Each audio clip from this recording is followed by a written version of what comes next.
Hello there, good morning. Welcome to your weather update from the Met Office. Once again, there's going to be plenty of sunshine to go around today, but there's a chance we could see some mist and fog this morning, particularly across parts of the south, though it should clear quite readily through the course of the morning. And that leaves a very pleasant end to the week, wall-to-wall sunshine for many areas. The only caveat to that is across the far north of Scotland, more cloud pushing in here. This thick enough to produce some light outbreaks of rain, particularly across Shetland and Orkney as we head into the afternoon.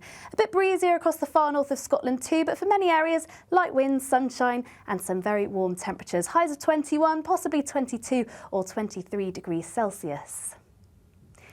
Into the evening, once again turning chilly as soon as the sunshine goes down. It's not going to be turning quite as cold as it has done over recent nights, but a chance we could still see some frost in rural spots. Once again, a chance of some mist and fog too, where we see the light winds. Still plenty of cloud across the far north of Scotland. By the time we reach the early hours of the morning, perhaps just a little bit of cloud just starting to clip into parts of Cornwall, but a dry night overall with lows of around 3 to 4 degrees Celsius.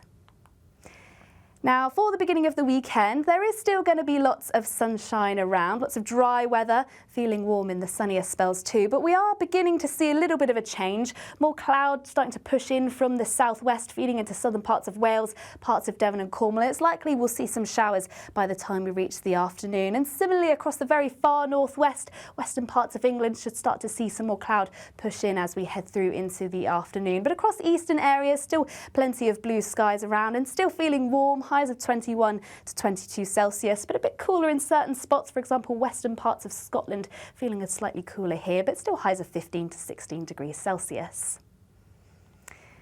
Through into Saturday evening, we'll begin to see that change for the second half of the weekend. This frontal system moving in its way from the west. This is going to push in more cloud, outbreaks of rain, and notice these colours behind me. It's also bringing in some slightly cooler air. So the warmest days are likely to be Friday and Saturday, and then Sunday things cooling off and likely to see plenty of rain and showers too. But for more updates on that, subscribe to our YouTube channel so you don't miss any updates.